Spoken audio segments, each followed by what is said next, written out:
Photo ഫിനിഷിലേക്ക് എത്തുമോ എന്നത് നമുക്ക് അറിയേണ്ടതുണ്ട്. കാരണം അവിടെ ഭരണത്തിൽ ഏറണമെങ്കിൽ 51 സീറ്റുകളിൽ വിജയിക്കണം. ഇപ്പോഴും എൻഡിഎയുടെ മുന്നേറ്റമുണ്ട്. ആ ഫിനിഷിംഗ് പോയിന്റ് മറികടക്കാൻ സാധിക്കുമോ ബി ജെ പി നേതൃത്വം നൽകുന്ന എൻഡിഎക്ക് എന്നതാണല്ലോ പ്രധാനം.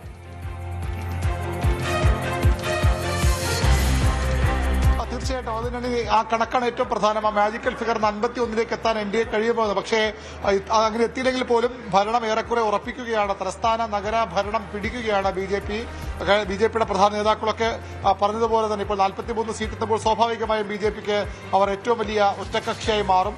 ആ രീതിയിൽ അവർക്ക് വേണമെങ്കിൽ നഗരഭരണം രൂപീകരിക്കാതെ അല്ലെങ്കിൽ നഗര കോർപ്പറേഷൻ മേയർ സ്ഥാനത്തേക്ക് എത്താനുള്ള സാധ്യത തന്നെയാണ് ഇപ്പോൾ തെളിഞ്ഞു വരുന്നത്. CPM 23 സീറ്റുകളിലുണ്ട്, LDF 23 സീറ്റുകളിലുണ്ട്, കോൺഗ്രസ് എൻഡിഎയുടെ സീറ്റ് നില ഉയരുന്നു എന്നാണ് അരുൺ അറിയാൻ സാധിക്കുന്നത്. 42 നിന്ന് 44 അത് ഉയരുന്നുണ്ട് എന്ന വിവരം കൂടി പങ്കുവെക്കാം അരുൺ.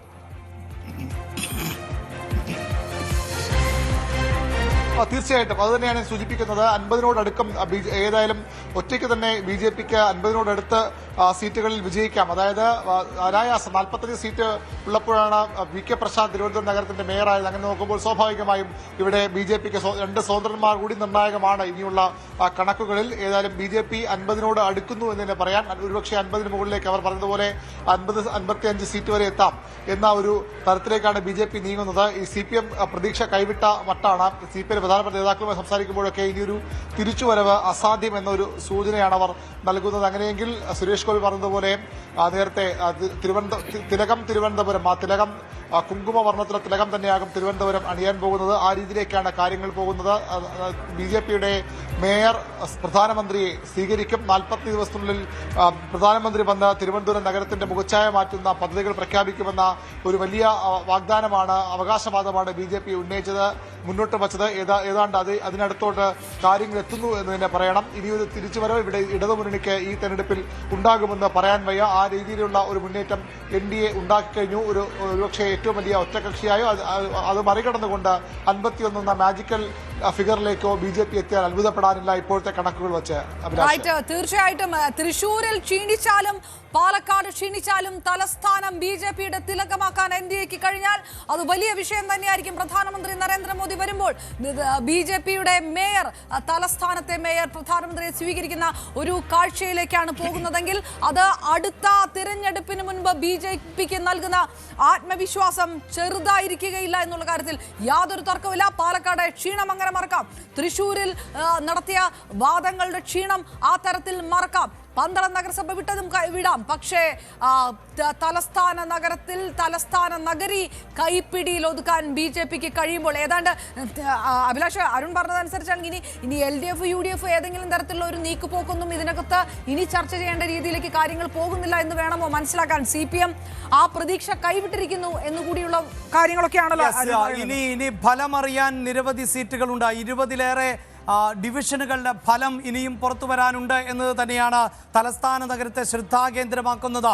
45-ലേക്ക് എൻഡിഎയുടെ സീറ്റുകൾ ഉയർന്നിരിക്കുന്നു എന്നതാണ് എടുത്തു പറയേണ്ടത്.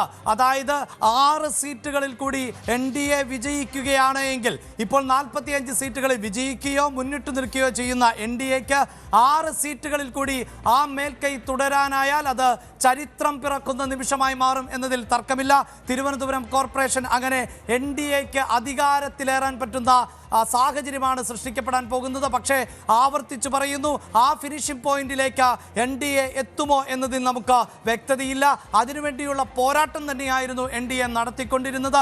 അവസാന മണിക്കൂറുകളിൽ അല്ലെങ്കിൽ തെരഞ്ഞെടുപ്പിന്റെ അവസാന ഘട്ടത്തിലുണ്ടായ വിവാദങ്ങൾ എൻഡിഎയെ പിടിച്ചുലച്ചിരുന്നു എങ്കിൽ പോലും ഇപ്പോഴിതാ ഒട്ടേറെ വിവാദങ്ങൾ ചർച്ച ചെയ്യപ്പെട്ട ഭരണസിരാകേന്ദ്രമായിട്ടുള്ള തിരുവനന്തപുരത്തെ കോർപ്പറേഷൻ, ആ കോർപ്പറേഷൻ ഭരണം എൻഡിഎ പിടിക്കുന്നുവെങ്കിൽ അത് തീർച്ചയായും ചരിത്രമാണ്. അത് LDF-നേൽക്കുന്ന വലിയ തിരിച്ചടി കൂടിയായിരിക്കും, ഈ സർക്കാരിനേൽക്കുന്ന കനത്ത പ്രഹരം കൂടിയായി അത് മാറും എന്നതിൽ തർക്കമില്ല. അങ്ങനെയൊരു സാഹചര്യത്തിലേക്കാണോ തിരുവനന്തപുരം പോകുന്നത് എന്നതാണ് ഈ മണിക്കൂറുകളിലെ എടുത്തു പറയേണ്ട പ്രത്യേകത. എല്ലാവരും ഉറ്റുനോക്കുന്നത് തിരുവനന്തപുരത്തേക്കാണ്. തിരുവനന്തപുരം ആരെ തുണയ്ക്കും എന്നതാണ് അറിയേണ്ടത്. 5 വർഷമായി, അതായത് ആര്യ രാജേന്ദ്രന്റെ പ്രവർത്തനങ്ങളുമായി ബന്ധപ്പെട്ടടക്കം ചില വിമർശനങ്ങൾ ഉയർന്നിരുന്നു. എന്തുകൊണ്ട് ആര്യയെ തെരഞ്ഞെടുപ്പ് പ്രചരണത്തിൽ സജീവമാക്കി നടപ്പാക്കിയില്ല എന്ന ചോദ്യം ഉയർന്നിരുന്നു. സ്ഥലം മേയർ എന്തുകൊണ്ട് തെരഞ്ഞെടുപ്പ് പ്രചാരണങ്ങൾക്ക് നേതൃത്വം നൽകുന്നില്ല? അത് രാഷ്ട്രീയമായി ഇടതുപക്ഷത്തിന് ഏൽക്കാൻ പോകുന്ന തിരിച്ചടിയെ മുന്നിൽ കണ്ടുകൊണ്ടുള്ള ഒന്നാണ് എന്ന് നേരത്തെ ചില നിരീക്ഷണങ്ങളുണ്ടായിരുന്നു. അതിനെ ശരിവെക്കുന്ന തരത്തിലുള്ള തെരഞ്ഞെടുപ്പ് ഫലമാണ് ഇപ്പോൾ തിരുവനന്തപുരത്ത് നിന്ന് പുറത്തു വരുന്നത് എന്ന് വേണം നമുക്ക് അനുമാനിക്കാൻ. അതായത് നിലവിൽ ഇടതുപക്ഷത്തിന് ലഭിച്ചിട്ടുള്ള സീറ്റുകളുടെ ഇരട്ടി സീറ്റുകളിലേക്ക് NDAയുടെ എണ്ണം എത്തുന്നുവെങ്കിൽ അത് ചരിത്രം പിറക്കാൻ പോകുന്ന ഒരു നിമിഷത്തിന് സാക്ഷ്യം വഹിക്കുകയാണോ തലസ്ഥാന നഗരം എന്നാണ് നമുക്ക് അറിയേണ്ടത്. അങ്ങനെ ചരിത്രം കുറിക്കാനുള്ള തയ്യാറെടുപ്പിൽ തന്നെയാണ് BJP. ഇനി ഏതാനും സീറ്റുകളിൽ, അതായത് 6 കൂടി വിജയക്കൊടി പാറിക്കാനായാൽ NDAക്ക് ഭരിക്കാൻ പറ്റുന്ന രാഷ്ട്രീയ സാഹചര്യത്തിലേക്ക് തിരുവനന്തപുരം കോർപ്പറേഷൻ എത്തുന്നു എന്നതാണ് ഇപ്പോഴത്തെ ഏറ്റവും പുതിയ സാഹചര്യം. അരുൺ, ഇതാ ഇഞ്ചോടിഞ്ച് പോരാട്ടം എന്ന നിലയിലായിരുന്നു തിരുവനന്തപുരത്ത് നിന്നുള്ള റിപ്പോർട്ടുകൾ. ഒരു പക്ഷേ ഭരണം നഷ്ടപ്പെട്ടാൽ പോലും LDFന് ഏറ്റവും വലിയ ഒറ്റക്കക്ഷിയായി മാറാൻ സാധിക്കുമെന്ന വിലയിരുത്തൽ വോട്ടെടുപ്പിന് ശേഷവും ഇടതുപക്ഷത്തിനുണ്ടായിരുന്നു. ആ പ്രതീക്ഷകൾ അസ്തമിച്ചിരിക്കുന്നു. ഇടതുപക്ഷത്തിന്റെ സീറ്റ് നില 24ലേക്ക് ചുരുങ്ങുമ്പോൾ അതിനിരട്ടിയോളമാണ് BJPയുടെ അല്ലെങ്കിൽ NDAയുടെ സീറ്റ് നില. അരുൺ, തീർച്ചയായിട്ടും 45, 23 എന്നാണ് ഇപ്പോൾ ഇതിൽ കാണാൻ കഴിയുന്നത്. ഏതായാലും ഇരട്ടിയോളം സീറ്റ് BJP പിടിക്കുന്നത് മാത്രമല്ല, ഒരു കണക്കുകൂട്ടൽ CPM ഉണ്ടായിരുന്നത്. കോൺഗ്രസ് വളരെ ആദ്യം സ്ഥാനാർത്ഥികളെ പ്രഖ്യാപിച്ച് പ്രചരണം തുടങ്ങുമ്പോൾ കോൺഗ്രസ് നില മെച്ചപ്പെടുത്തിയാൽ അത് തങ്ങൾക്ക് അനുകൂലമാകുമെന്നൊരു പ്രതീക്ഷയാണ് CPM കേന്ദ്രങ്ങൾ പങ്കുവച്ചു. പക്ഷേ BJP നേതാക്കൾ അന്ന് തന്നെ പറഞ്ഞു, കോൺഗ്രസ് ശക്തമായി മുന്നോട്ട് വന്നാൽ അതിന്റെ ഗുണം തങ്ങൾക്ക് കിട്ടും. ഏതായാലും കണക്കുകൂട്ടലുകളിൽ, രാഷ്ട്രീയ കണക്കുകൂട്ടലിൽ അവിടെ BJP വിജയിച്ചിരിക്കുന്നു എന്ന് തന്നെ പറയേണ്ടി വരും. കാരണം കോൺഗ്രസ് പിടിച്ചെടുത്ത സീറ്റുകളുടെ ഒരു പട്ടിക നോക്കുമ്പോൾ അതിന് CPMനാണ് ഏറ്റവും വലിയ അടിയുണ്ടായി. ഇപ്പോൾ 15ആണ് കോൺഗ്രസിന്റെ ടാലി നിൽക്കുന്നത്. അതിൽ തന്നെ BJPയുടെ ഒരു വാർഡ് കോൺഗ്രസ് പിടിച്ചെടുത്തു. അതിനപ്പുറത്തേക്ക് ഭൂരിഭാഗം വാർഡുകളും കോൺഗ്രസ് പിടിച്ചെടുത്ത വാർഡുകളുടെ കണക്ക് നോക്കിയാൽ അത് CPMനാണ്, അല്ലെങ്കിൽ ഇടതുമുന്നണിക്കാണ് നഷ്ടം. ഉദാഹരണമായി എടുത്താൽ ശ്രീകാര്യം, CPMന്റെ സിറ്റിംഗ് കൗൺസിലായിരുന്ന മുട്ടട, ഏതാണ്ട് 25 വർഷത്തിലേറെ CPM ജയിച്ചു പോകുന്ന വാർഡാണ് മുട്ടട. അത് പിടിച്ചെടുക്കുന്നു. കിണവൂരിൽ കഴിഞ്ഞ JSSന്റെ സ്ഥാനാർത്ഥി, ഇടത് സ്ഥാനാർത്ഥി JSSന്റെ സ്ഥാനാർത്ഥിയായിരുന്നു. പട്ടത്ത് ഡെപ്യൂട്ടി മേയറുടെ സീറ്റാണ്. മകളെ ഇറക്കിയിട്ടും അവിടെ രക്ഷയില്ല, അവിടെ കോൺഗ്രസ് പിടിച്ചെടുത്തു. കേശവദാസപുരത്ത് സിറ്റിംഗ് വാർഡായിരുന്നു CPMന്റേത്. അവിടെ ചെറിയ വോട്ടിനെങ്കിൽ പോലും അവിടെ കോൺഗ്രസ് ജയിച്ചു കയറി. നന്ദൻകോട് പാളയം രാജൻ എന്ന ഇടതുമുന്നണിയുടെ പ്രധാനപ്പെട്ട കൗൺസിലർ, കോൺഗ്രസ് എസിന്റെ കൗൺസിലറാണ് അവിടെ മത്സരിച്ചത്. അവിടെ വലിയൊരു ഭൂരിപക്ഷത്തിൽ അവിടെ കോൺഗ്രസിന് സീറ്റ് പിടിച്ചെടുക്കാൻ കഴിഞ്ഞു. ഇടതുമുന്നണിക്ക് അവിടെ നഷ്ടപ്പെടുന്നു. പാളയത്ത് സിറ്റിംഗ് വാർഡ്, അത് നേരത്തെ അവിടെ രാജൻ മത്സരിക്കുന്ന വാർഡാണ്, അവിടെ നഷ്ടമാകുന്നു. വെങ്ങാനൂരിൽ കോൺഗ്രസ് നിലനിർത്തുന്നു. വലിയതുറ കോൺഗ്രസ് CPI പിടിച്ചെടുക്കുന്നു. തമ്പാനൂർ ഇടത്ത് CPI നിന്ന് പിടിച്ചെടുക്കുന്നു. അങ്ങനെ തിരുവല്ലം BJPയിൽ നിന്ന് പിടിച്ചെടുക്കുന്നു. അങ്ങനെ നഷ്ടക്കണക്ക് നോക്കിയാൽ CPMന്റെ വാർഡുകൾ തന്നെയാണ് കോൺഗ്രസിന് ഇവിടെ വലിയൊരു മുന്നേറ്റം ഉണ്ടാകുമ്പോൾ അത് നഷ്ടമാകുന്നത് CPMനാണ്. CPM കണക്കൂട്ടുന്നതുപോലെ BJPയുടെ വോട്ടുകളല്ല പോയിരിക്കുന്നത്, അല്ലെങ്കിൽ BJPയുടെ വാർഡുകളല്ല പോയിരിക്കുന്നത്. കോൺഗ്രസിന്റെ വളർച്ചയിൽ ഇവിടെ തിരിച്ചടി ഉണ്ടായിരിക്കുന്നത് CPMനാണ്. അവിടെയാണ് CPMന് പിഴച്ച ഒരു കണക്ക് കൂടി നമുക്ക് ചൂണ്ടിക്കാട്ടാൻ കഴിയുന്നത്. ഇനിയും CPMന്റെ എങ്ങനെയാണ് CPM ഇത് മറികടക്കാൻ പോകുന്നത്, അല്ലെങ്കിൽ ഈ അവസാന നിമിഷങ്ങളിൽ എത്ര മുന്നേറിയാലും BJPക്ക് അടുത്തെത്താൻ കഴിയാത്ത തരത്തിൽ CPMയുടെ അടിയറവ് പറഞ്ഞിരിക്കുന്നു എന്നുള്ളതാണ് വസ്തുത. CPM നേതാക്കൾ തന്നെ സമ്മതിക്കുന്നുമുണ്ട്. കോൺഗ്രസ് 15 നിന്ന് ഇനി എത്ര മുന്നോട്ട് പോകും? കോൺഗ്രസിന്റേത് 5 സീറ്റ് എന്ന് പറയുമ്പോൾ നമ്മൾ കണക്കാക്കേണ്ടത് 5 സീറ്റ് അധികം സീറ്റ് പിടിച്ചെടുത്തത് CPMൽ നിന്നാണ്. അവിടെ CPMന്റെ പരാജയത്തിന് പ്രധാന കാരണമായി മാറുന്നത് കോൺഗ്രസിന്റെ വലിയ മുന്നേറ്റമാണ്. അത് BJPക്കും ഒരർത്ഥത്തിൽ അനുഗ്രഹമായി മാറിയിരിക്കുന്നു. റൈറ്റ് അഭിലാഷ്, ഈ തൃശ്ശൂരിൽ ഓർമ്മയില്ലേ, തൃശ്ശൂരിൽ സുരേഷ് ഗോപി ജയിക്കുമ്പോൾ സീറ്റ് പോയത് CPMന്റെ കോട്ടയിൽ നിന്നാണെന്ന് പറഞ്ഞ കോൺഗ്രസ് നേതാക്കന്മാരുണ്ട്. K മുരളീധരൻ അടക്കം അന്ന് പറഞ്ഞുകൊണ്ടിരുന്നത് ഈ കണക്ക് വെച്ചിട്ടാണ്.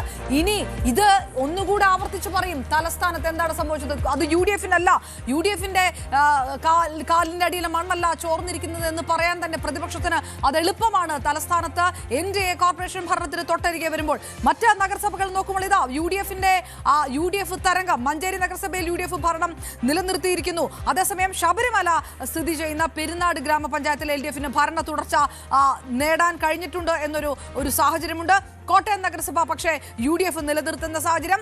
NDA പൂഞ്ഞാറിൽ ഭരണം തിരിച്ചുപിടിക്കാൻ NDAക്ക് കഴിഞ്ഞിരിക്കുന്നു. പത്തനംതിട്ടയിൽ പരിപൂർണമായിട്ട് UDFന് വലിയ മുന്നേറ്റമുണ്ട്. കോട്ടയത്ത് വീണ്ടും പോകുമ്പോൾ കൂട്ടിക്കൽ LDFൽ നിന്ന് UDF തിരിച്ചുപിടിച്ചിരിക്കുന്ന ഒരു സാഹചര്യം. പത്തനംതിട്ട മെഴുവേലിയിൽ അത് CPMന്റെ വലിയ വിഭാഗീയത നിലനിന്ന സ്ഥലത്ത് 20 വർഷത്തിന് ശേഷം UDF അധികാരത്തിൽ വരുന്നു. ഇങ്ങനെ പലയിടത്തും UDF 10-15 വർഷങ്ങൾക്ക് ശേഷം തിരികെ എത്തുന്ന കാഴ്ച കൂടി കാണുന്ന അങ്ങനെ ഒരു വലിയ മുന്നേറ്റം കൂടി ഇതിനകത്ത് ഉണ്ട്. ഈരാറ്റുപേട്ടയിൽ നിന്നുകൂടി 2 വെൽഫെയർ പാർട്ടി സ്ഥാനാർത്ഥികളും വിജയിച്ച വാർത്ത കൂടിയാണ് വരുന്നത്. യെസ്, രാഷ്ട്രീയ കേരളം ഉറ്റുനോക്കുന്ന തദ്ദേശ തെരഞ്ഞെടുപ്പിൽ കേരളം ഇത്തവണ വലത്തേക്ക് എന്ന് അടിയുറപ്പിച്ച് പറയുന്നു. ഈ തെരഞ്ഞെടുപ്പിന്റെ രത്നച്ചുരുക്കം വലിയ മുന്നേറ്റം UDFന് എന്നുള്ളതാണ്. കുതിച്ചു കയറുന്നു NDA എന്നതാണ്, കിതച്ചുപോയി LDF എന്നതാണ് ഈ തെരഞ്ഞെടുപ്പിന്റെ ഇപ്പോഴത്തെ ചിത്രം വ്യക്തമാക്കുന്നത്. നിയമസഭാ തെരഞ്ഞെടുപ്പിന് ദിവസങ്ങൾ മാത്രം ബാക്കി. 5 മാസത്തിനപ്പുറം കേരളം ഒരിക്കൽ കൂടി പോളിംഗ് ബൂത്തിലേക്ക് എത്തേണ്ട രാഷ്ട്രീയ സാഹചര്യത്തിൽ ആണ് ഈ തെരഞ്ഞെടുപ്പ് പ്രധാനപ്പെട്ടതായി മാറുന്നത്. ഈ തെരഞ്ഞെടുപ്പിൽ വ്യക്തിബന്ധങ്ങൾക്കും സൗഹൃദങ്ങൾക്കും അപ്പുറം രാഷ്ട്രീയം ചർച്ച ചെയ്യപ്പെടും എന്ന് പറഞ്ഞ